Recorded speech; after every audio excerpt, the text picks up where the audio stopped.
没想到啊，一眨眼，南下了。哎呀，大哥，你是不知道啊，多少年没出来过了，早该出来透透气了。说的是啊，虽然我人回到了京都，但我心里总是想着塞外的风光。听你们这么说，离开京都，好像是件很诱人的事儿。你还小，长大就知道了。哎，为这大好河山，咱们一起喝一杯如何？走。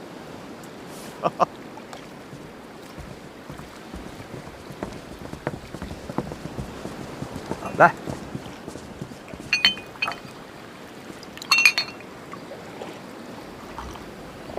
哎，这送别的阵仗，未免也太大了些。以咱们这关系，这都是应该的。殿下仁爱之心，感人之极。范闲啊，殿下礼贤下士，你可不能忘了君臣有别。陈皇姑，多谢太子，也多谢几位殿下。你干什么？老师的礼，我不能收。别捣乱。哎，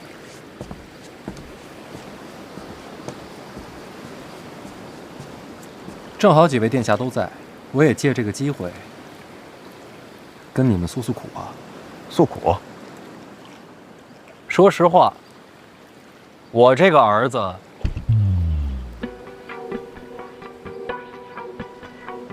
做的不怎么样。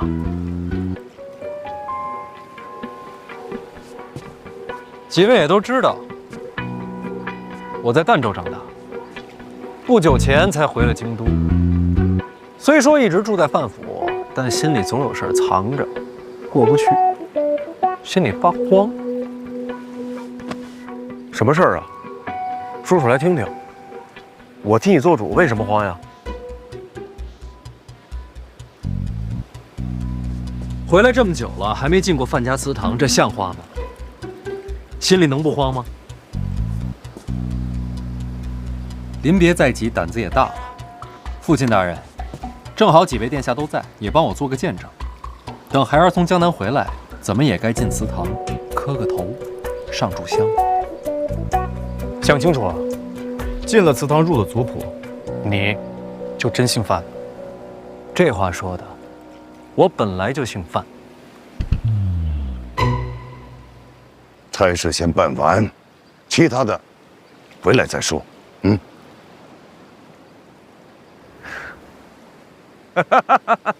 放心，这见证啊，我替你做。多谢太子。真行，以退为进，既断后路，又换前程。二哥，这是什么话呀？真心话，佩服他，敬你。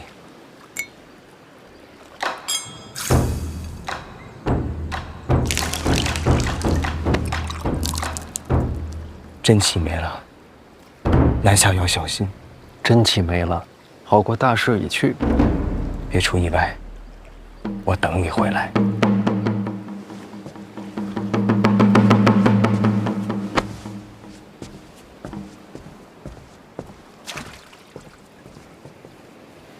拿下江南，是拿回。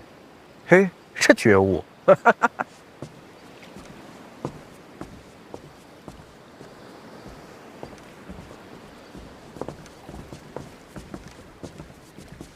护好三弟。三殿下不跟你们一块儿回去吗？父皇让他跟着你。为徒者，当为师长执鞭坠镫。父皇恩准，与老师同行。去吧。有什么难处，飞鸽传书，不行我就跑一趟。你还得坐镇禁军呢，大不了一撸到底，反正也掉不了脑袋。别老想着跑，京都也需要你这样的人。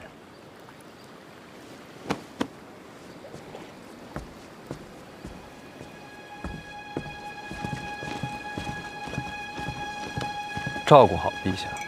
是，奴才分内的事儿。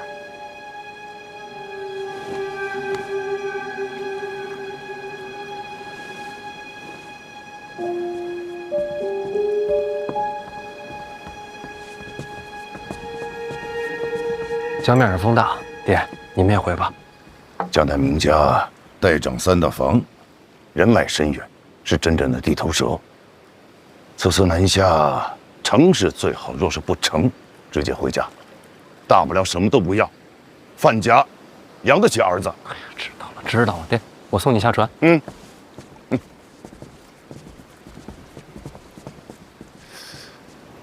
怎么了，爹？还有什么要交代的？我又不是第一趟出远门了。这个，哎呀，行了，我替他说吧。就祠堂的事儿，你是当真还是？老范啊，老范，你这个人真的是，怎么着？我现在就给你行个叩拜大礼呗。别，受不起小范大人。哎呀，平时看你那一套看惯了，我现在见到行大礼，我也不习惯了呀。哎，你就按照你喜欢的来吧。啊，我的来。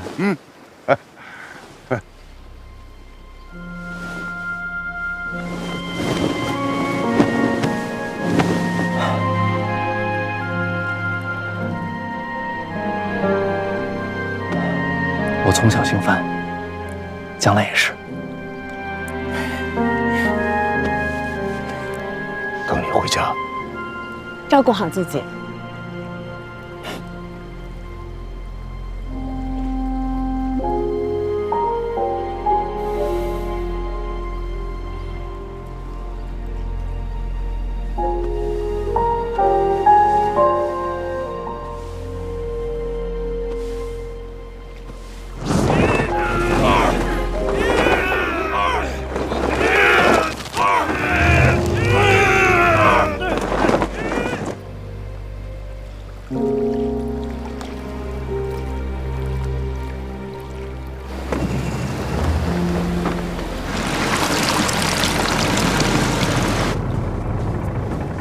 范大人，船马上就该起航了。知道。是。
你说的话，我都记着。你送我的这片星空，它一直都在。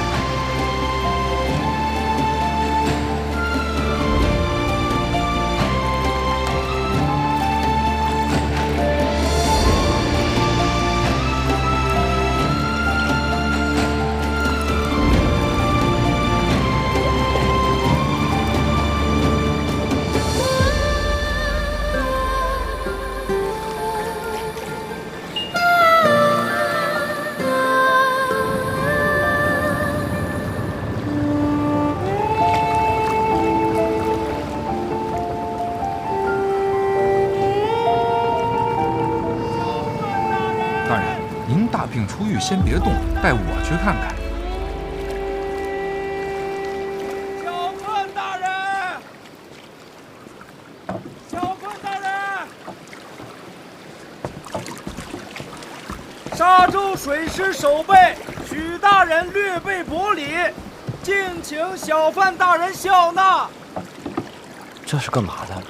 这听着像送礼的呀。沙洲水师守备，你在这支应着，我去问一下大人。敬请小范大人笑纳。沙洲水师守备，许大人有礼相送，请小范大人笑纳。你是哪儿的？啊，许大人，水师守备，这是许大人的一点心意，请大人笑纳。啊，好，来人，把这箱子拉上来。啊，谢大人，谢大人。慢点。水师守备记住了啊！小心！慢点啊！好，那辛苦了啊！那谢谢大人了，祝小范大人一路顺风，小的就告退了。慢走，来走。沙洲知府姚大人略备一些薄礼，祝小范大人一路顺风，身承自己。好，拉上来。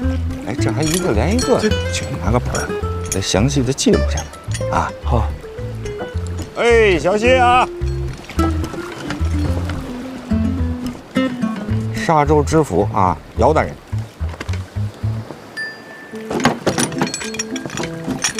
小心！好，辛苦啊！那慢走，下官告辞。慢走啊！州局署李大人，国礼，孝敬小范大人。沙洲司事孙大人，孝敬小范大人。这还连成片了，兄弟，给我拿把椅子过来。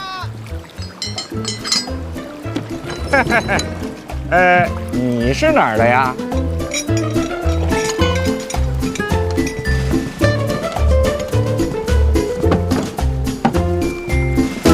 你这箱子可是有点小啊！才到沙洲，收这么多礼啊？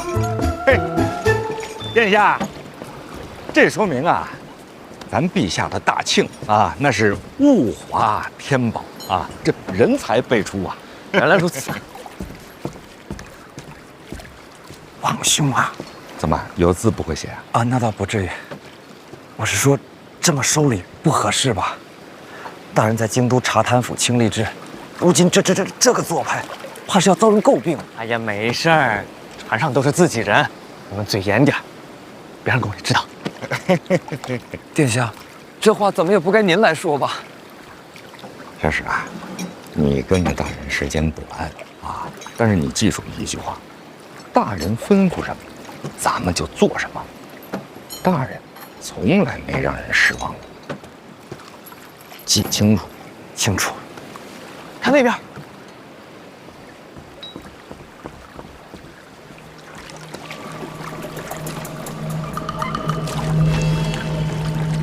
老师，你快来看啊！这也是来送礼的。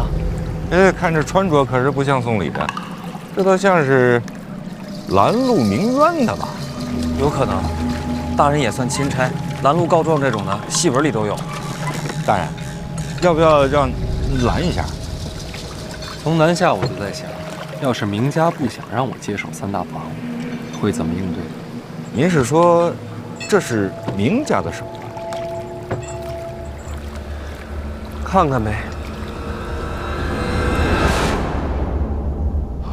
不怕啊！好，马上就到了。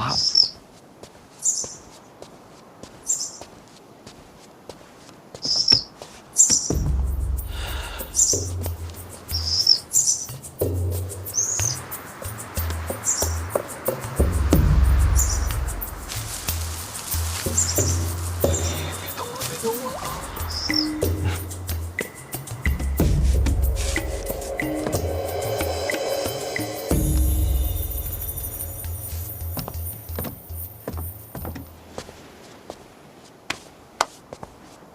听说二位带了长公主殿下的手令啊？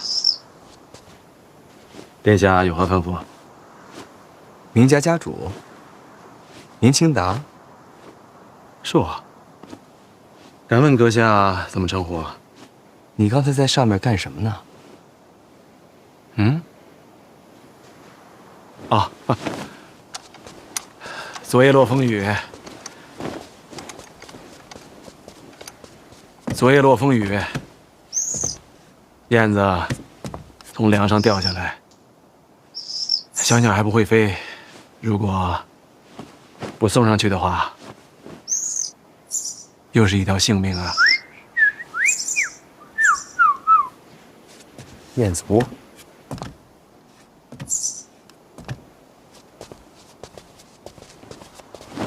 请坐。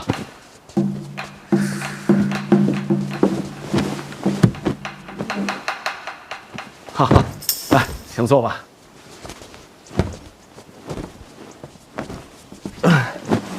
一路快船接快马，屁股都快磨破了，一坐硬了就生疼。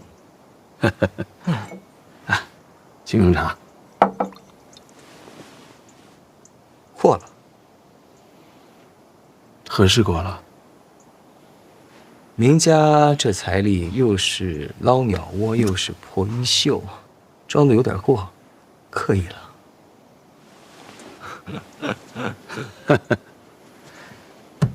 哎，明王啊，一是心肠软，这二来嘛，不在意钱财。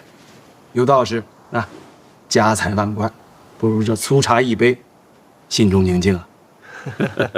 瞧这虚伪劲儿，云淡风轻的，就是比京都强。还未曾问过，阁下如何称呼啊？李承泽。二殿下。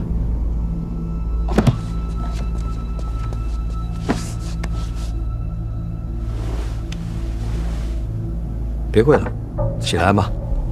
抱病来的江南，京都不知道。不浪费时间了，直入主题。殿下请讲。范闲南下，宁家打算如何应对？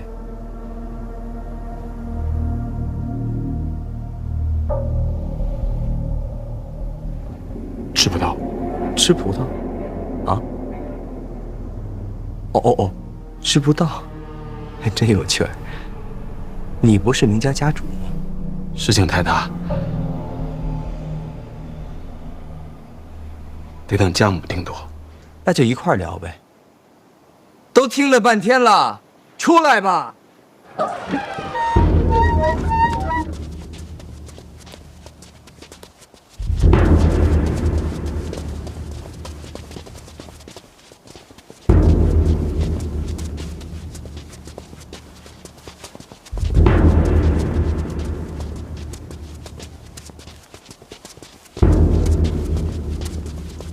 母亲，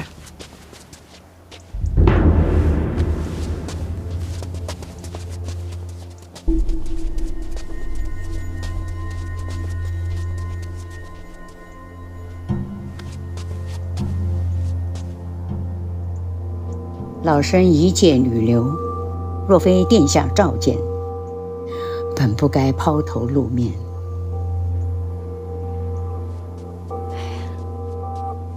你才是明家家主，大事小事你自己做主就是。若无母亲教诲，孩儿内心慌张。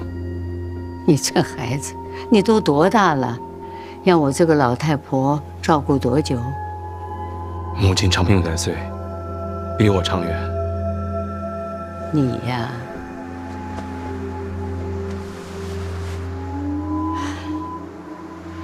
给你缝缝。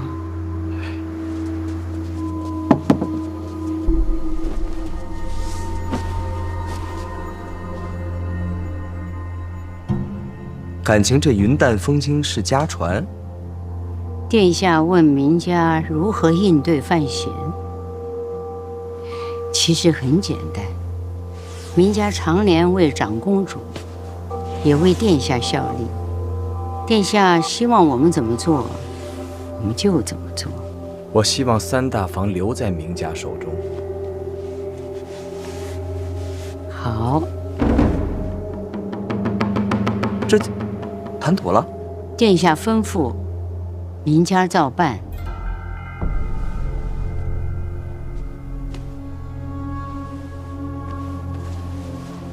只是有一个难处啊。说说看。小范大人坚守内库，是陛下的旨意。明家一个白身，如何抗旨？哎呀，难呐，殿下。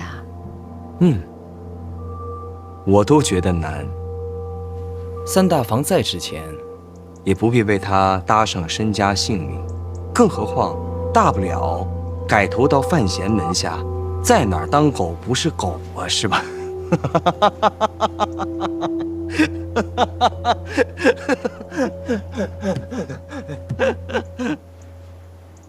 我是不是言辞粗俗了？殿下，明家绝无改投门庭之意，只求殿下指条明路。抗旨哪有明路啊？要有的话，我先走了。殿下，说个意思。二位啊，明路的确是没有了，万幸我给二位断了后路。郑明恩家有3子，领取赏银。明家下发悬赏令，募集各路豪杰，报名者皆可领取赏银。家有2子，明家下发悬赏令，募集各路豪杰，报名者皆可领取赏银。年纪尚幼，领取赏银。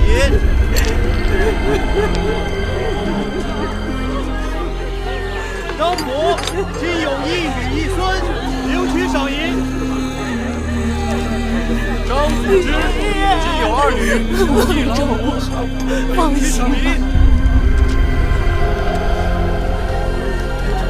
王夫人家有1女1子，年纪尚幼，领取赏银。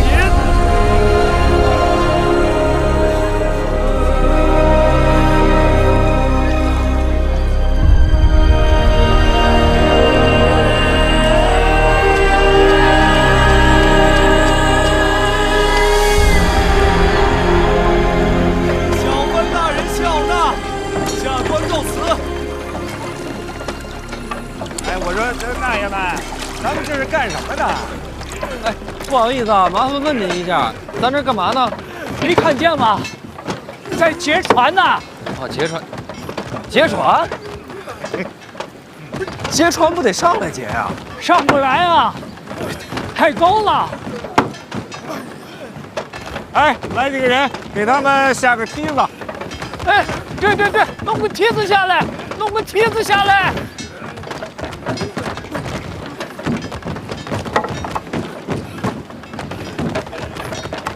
抓稳了，扶着点，扶着点，小心啊！明家悬赏令要杀范闲。我听闻，明家在江南黑白通吃，这悬赏令一下，各路豪杰趋之若鹜，那画面，我真想瞧瞧。明家从来没有发过什么悬赏令，我替你们下的。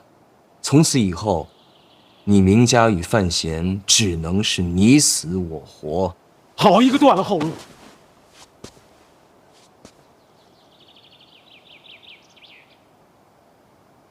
都什么时辰了？啊，过午时了。我说我这个头怎么晕晕的呢？殿下见谅，老身精力不济，每当这个时候啊，就得睡个午觉。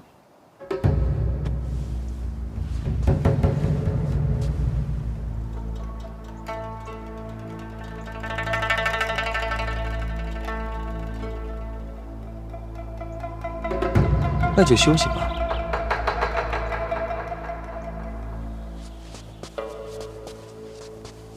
其实还有条路啊。你二人找批高手蜂拥而至，把我杀了，拿我的人头送给范闲，这死局就算是解了。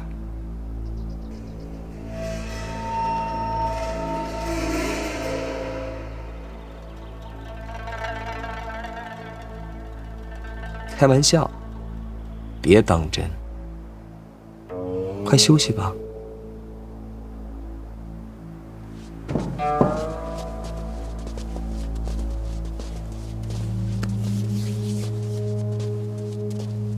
母慈子孝，这画面我看着都想哭。哎，您歇会儿，宁家出了这个悬赏令了。是的，但凡砸船劫船的，都给赏钱。那你们这不成了水匪了吗？不是水匪，水匪不来，毕竟是官船呐，要钱总得要命，不是？那你们也知道这是官船，那你们就不要命了？哎呀，我们没得选啊！为什么？江北遭灾了，我们都是带着一家老小到江南来逃难的流民呐。要不是民家，我们恐怕都饿死喽。你说你们都是江北的灾民？是啊。那江北赈灾的银子已经调过去了，你们可以回家了。韦大人，我们是想回去啊，就怕在路上饿死了。那这么说，是明家救济了你们？是啊。那明家这算是行善了？是行善吧？反正我们这些流民都在明家干活，开荒、修路，没人干的活都干，白天黑夜，没日没夜的干，不给工钱，就给口饭吃。官府怎么说？官府给明家送了个大牌匾，怎么写的？行善积德。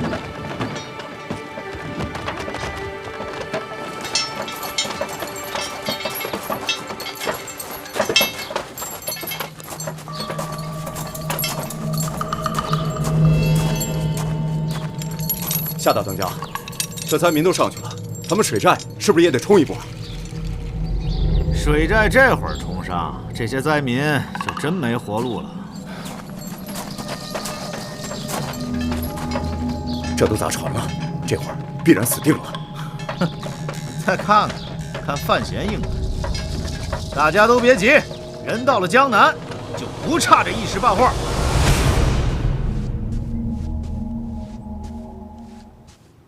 李承泽，这是要把我们往死路上逼啊！这就是你要说的？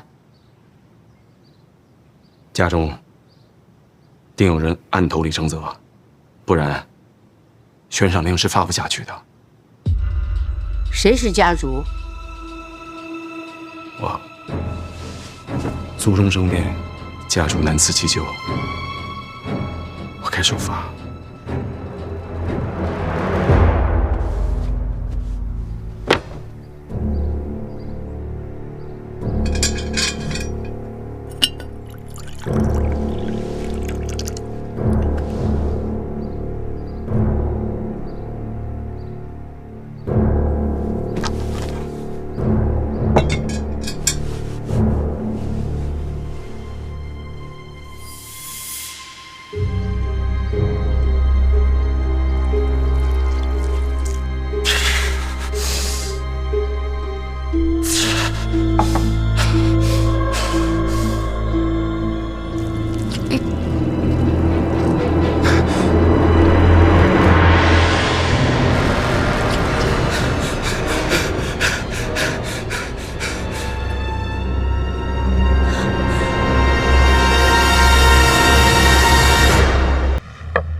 这局面怎么应对？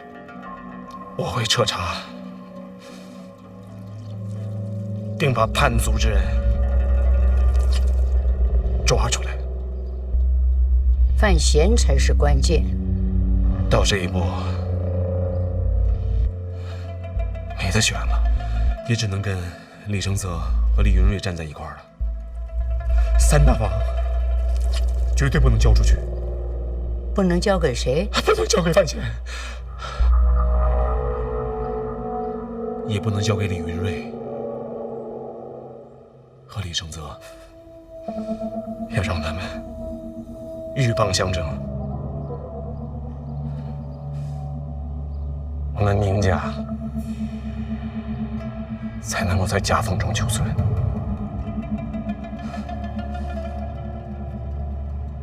要把三大房牢牢地抓在手里。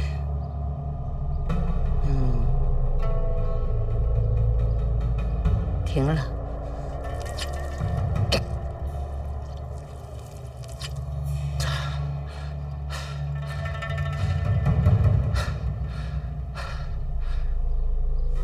谢母亲恩典，把针给我。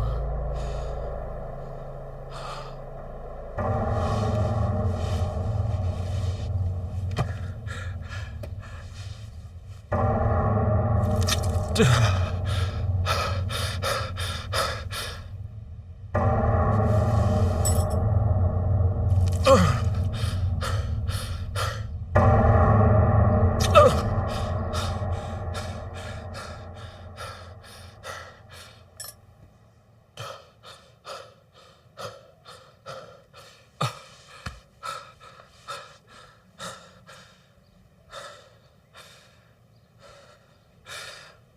我这就去稳住李承泽，待不久的，只要他一走，江南还是咱们明家的。你是家主，你自己决定。是。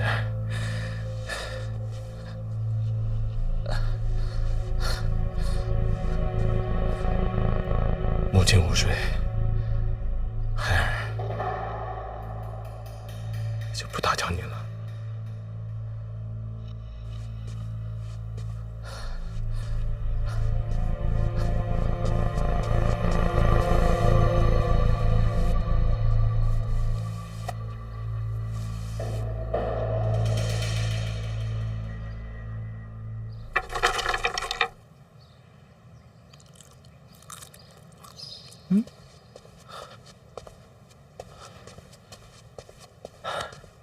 让殿下久等了。您家真是手眼通天，连给宫里的贡品都能吃上，就是这规矩学的欠点火候。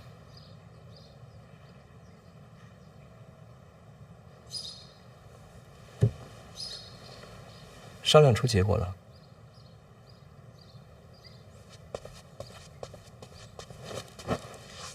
明家上下誓与殿下共进退。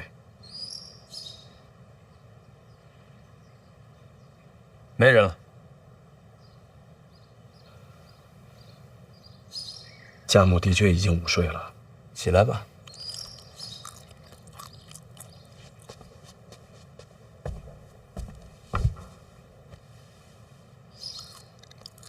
没怀疑你吧？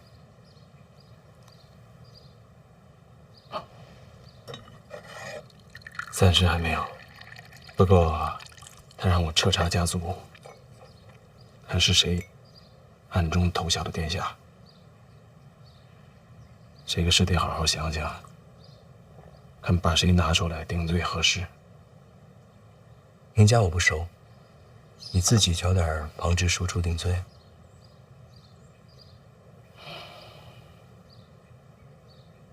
他们的不够，要定罪，还得是我那几个亲兄弟。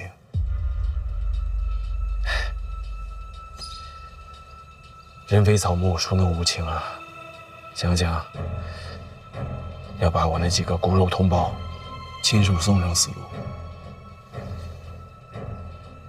心中多少有些唏嘘啊。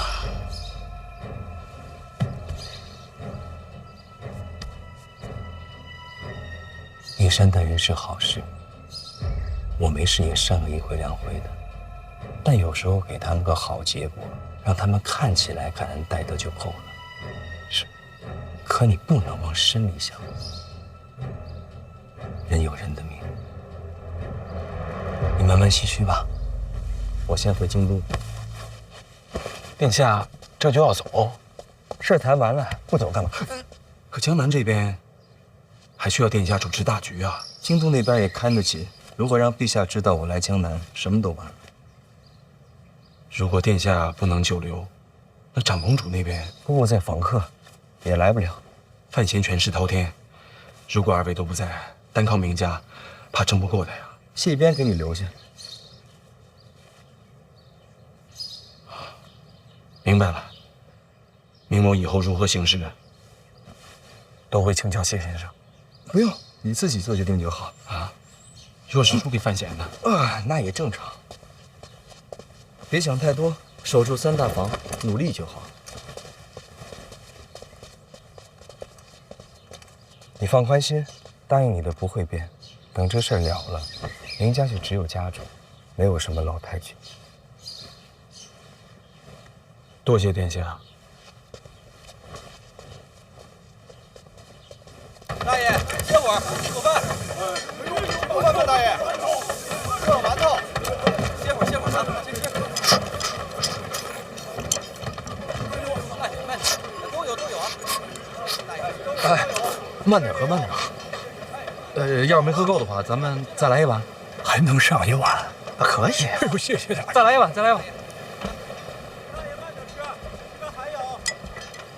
那你要问什么？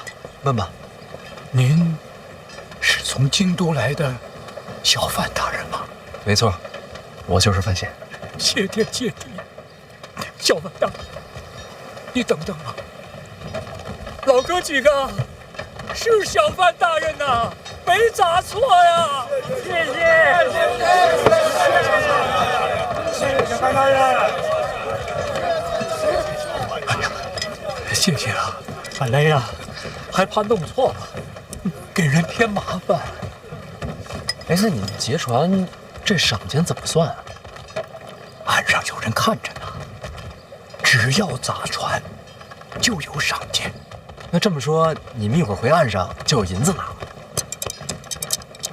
都得掉脑袋，回不去了。你们知道自己要掉脑袋，你们还来？我们是劫官船，必死无疑呀。不是，那我就不明白了，你们不是要赏钱吗？这脑袋没了，要赏钱有什么用啊？这个你放心，家里有人收着呢，就希望他们平平安安的，多攒点钱呢。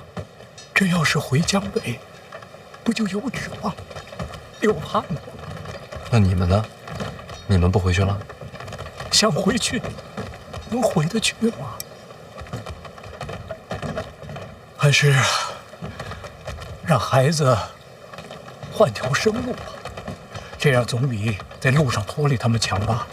你们这都活不下去了，为什么不鸣冤呢？啥？其实你们不用在这儿劫船啊，你们只要拦路鸣冤啊，这小范大人是不会不管的。大人，那是天灾，我们这儿也没什么冤呢。老人家，明家都跟你们逼成这样了，你们就一点都不觉得冤吗？哎呦，大人，可不能这么说，那是救命啊！没有明家，二婶早就饿死了。那不说明家，你们都活不下去了，为何不去找官府啊？也不怪人家，我们又不是江南的，说什么也得护着自家人。仔细想想也没错，是吧？让您这么一说呀，我都觉得这谁都没错了。这是天灾，有什么错呀？啊，小范大人，没错吧？没错。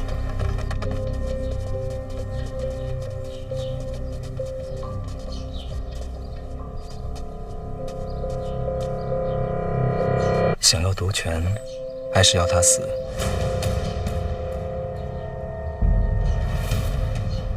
贾母掌管明家数十载，祖宗威信极重。明白。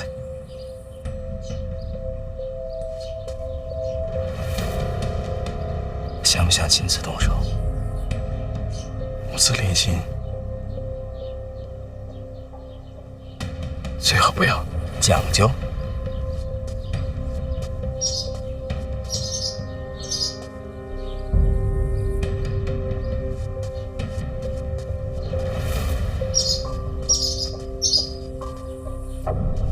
母燕未识舐犊之情，你说这人与禽兽，谁更重情？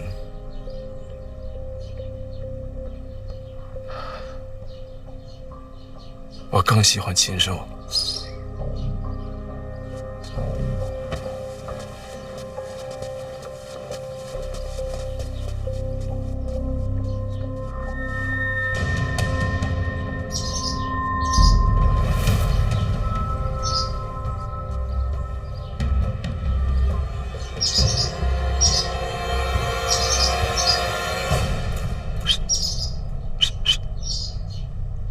你看，我光顾着说话了，得干活了。那边看着呢，我得砸你一下，啊！行，就砸我。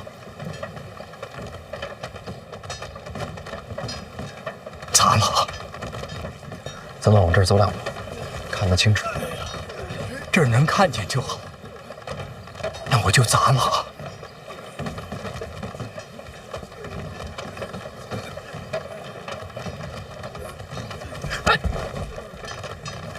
大人，你怎么不闪开呢？我不是得让你砸2下吗？哎呦，我这就是摆样子，我刚才都举起来了，你们就3下5除2把我打死不就完了吗？还一个个站在那儿看着。小范大人，江南水匪多呀，你那几个护卫啊不怎么样，你得挑几个好的，好好保护你啊。行，回头我换几个好的。一定要换啊！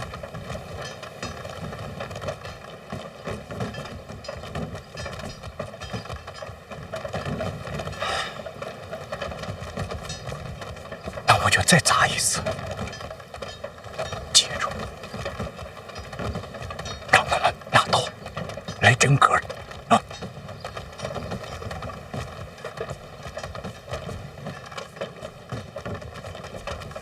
要不，咱们再喝一碗？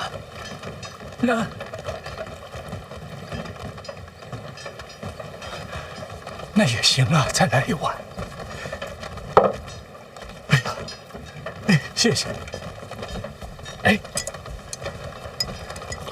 谢谢。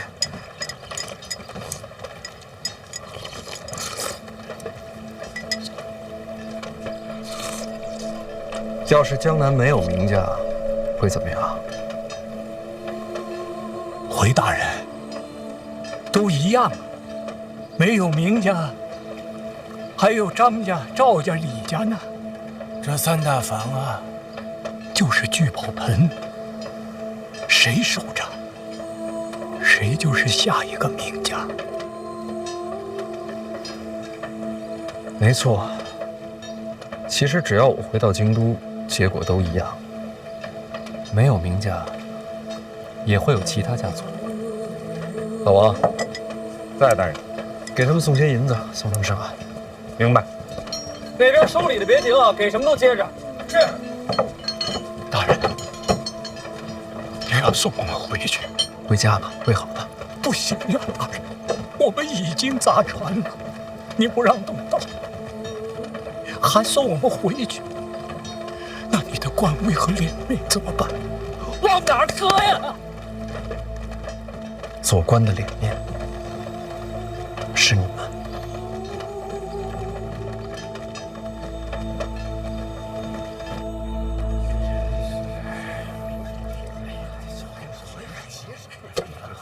我这夹住了。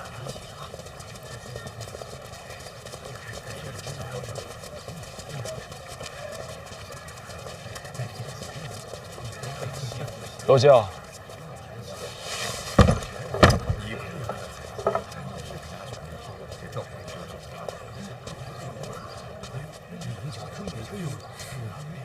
哎，这不是这也是好东西啊！你看，不足挂齿。明家主有礼。哎，赵大人，您这个就比我这个贵重了。哎，明家主，您也来了。今日小范大人抵达苏州，又有府衙大人联袂接风，这明眸怎敢缺席啊？确实是，应该的。啊，苏州大小官员差不多都到齐了。迎接嘛，小范大人一路守礼，今日终于到了，咱们苏州也不能落于人后，你说是不是？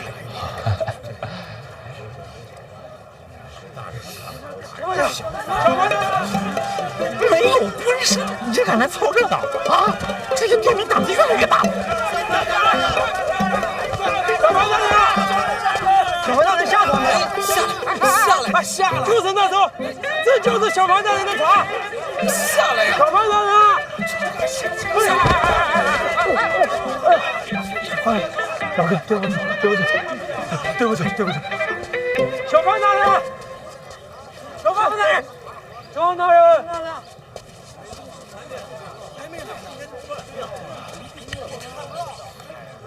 你是来接小范大人的？是啊，我跟你说，听说小范大人要来，一晚上没睡着觉。你说这事闹的？你认识范闲？不认识，崇拜他，诗好，人也好。你呢？也是啊。你不认识这位？我该认识吗？你不是苏州城的吧？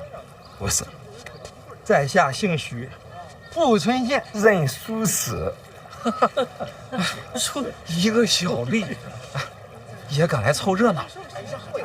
身为吏啊，当注重仪表。你如此这般，成何体统？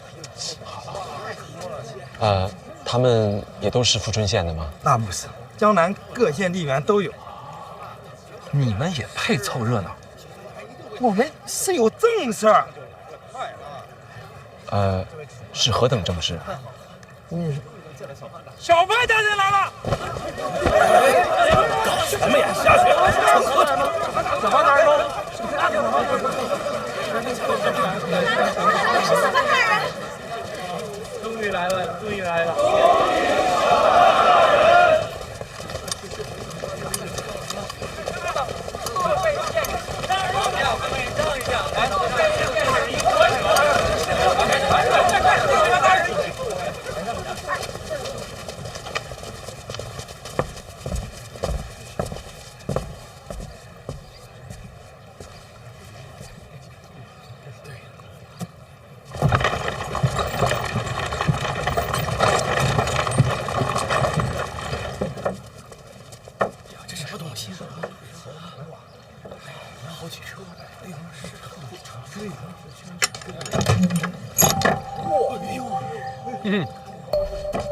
这一箱都是珠宝，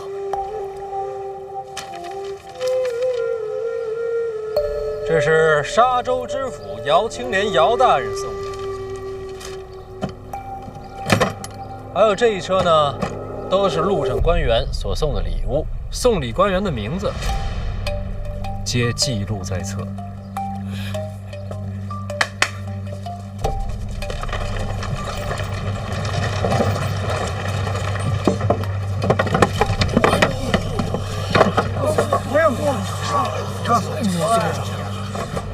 这一车是我从京都带来的，138880两整。这些钱呢，既是路费，也是明智。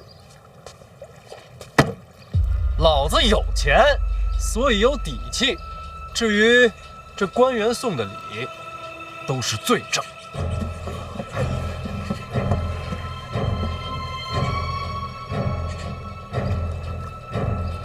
本来想着回了京都，按名册上的名字一个一个参下去，但后来南下路上呢，我瞧见这事儿，我也不明白为什么你们就看不见。我看见这些事儿之后呢，想法变了。我这13万两，再加上官员所送的礼物，算作路费，送江北灾民回家。各位，江南我是刚来，不熟，这差事我自个儿可办不了，但交给诸位啊，我也不放心。你们也别问我为什么不放心你们，就好像我也不会问你们怎么有精力来接船，却看不见灾民死活。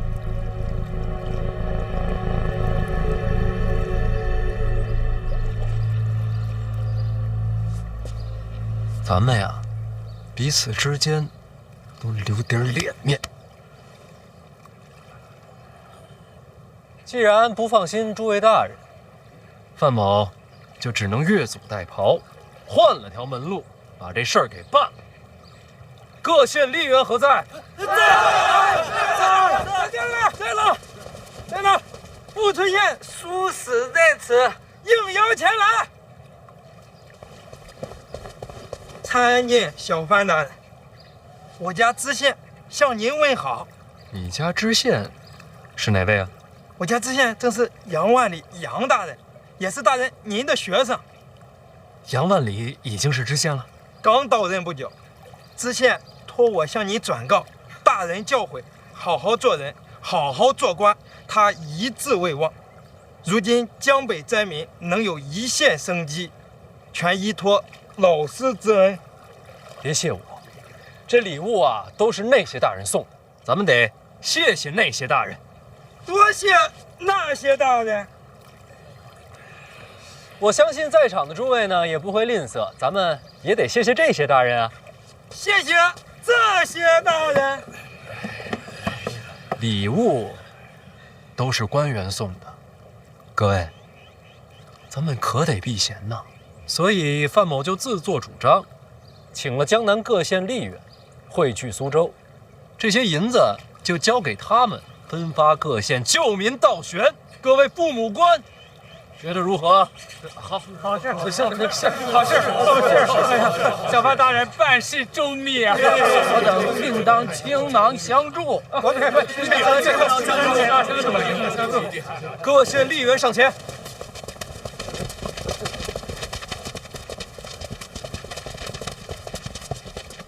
各位，吏者非官，你们多多少少离百姓更近一些。这分发银子的差事，就交到你们手上，绝不辜负小范大人所托。绝不辜负小范大人所托。这难听的话我也说在前面，各位，要是有爱财的、手不干净的，都给我忍一忍。也不妨问问自己，能不能躲过监察院的盘查？贵姓？不敢，小的姓徐。啊，我叫人准备了账册，但你们才是当地吏员，以各县实际情况办事。大人放心，一定完成。各位大人要是想共襄盛举，我这边来者不拒啊。哎，但是别交给我，交给他们。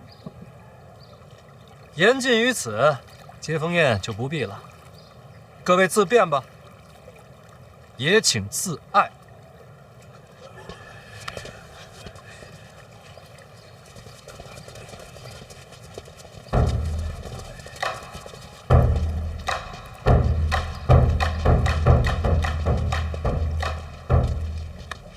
明家家主明清达，恭迎小范大人。在京都都听说过江南明家，明家贱名，不足挂齿。大人稍后。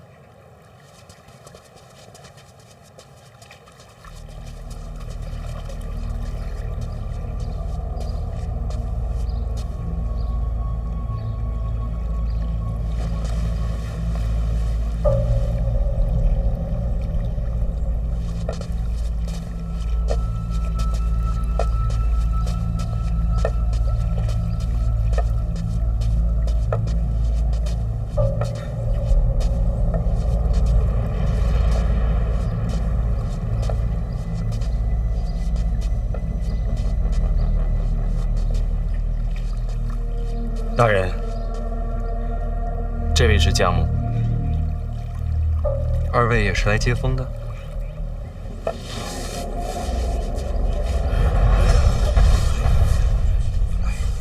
将来明家向小范大人请罪。何罪之有啊？回大人，今日江南有所谓明家悬赏令流言，导致小范大人一行遭遇波折。家母和明某只有在第一时间前来请罪，才能稍稍消减心中愧疚。流言，悬赏令一事实属构陷。明家也是在事发之后方得知此事。刺杀朝廷命官，犯了大清律法。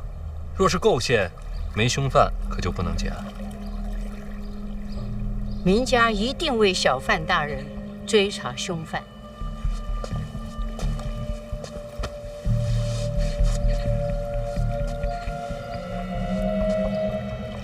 总得有个时限。就是今日。若大人肯赏面登门，天黑之前，定给大人一个交代。那说定了。明家上下恭候小范大人。我很期待今天的交代，不会让大人失望的。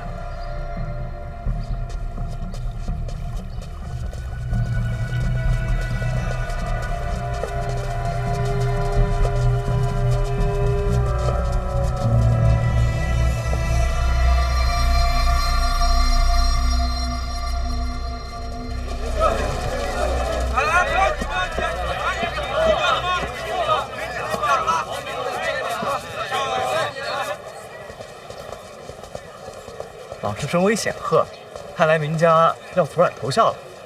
万事不可随口断言，走着瞧吧。哎，什么好东西？哎，啊，街上买东西是要给钱的。啊，拿着自个儿玩去。哎，真好。万里也能帮上老师了，不是帮我，是帮灾民。是，老师说的对，我就是有些感慨。万里如今已经走到我前面了。你也可以救人，重要的不是身份，而是如何做人。谨受老师教诲，学生绝不敢忘。就是学生还有点疑问。你说，老师不信官员，所以安排那些小吏礼账册分银钱。可是那些吏员也未必是什么良善之辈，万一他们铤而走险，从暗中牟利。这些从吏者呢，多半是想跨越鸿沟，投身官场。我让他们救助灾民，这不仅是给他们的差事，也是给他们机会。啊，所以他们得好好办差才行。学生受教了。可送礼那些官员岂不是占了便宜？本来是要抓的，现在倒立了功。现在不参，不代表将来不参，名字都记着呢。秋后算账，老师，我学到了。哎，老王人呢？啊，去前面酒楼点菜了。他说大人耍帅，没吃上接风宴，想必一定是饿了。我看是他馋了。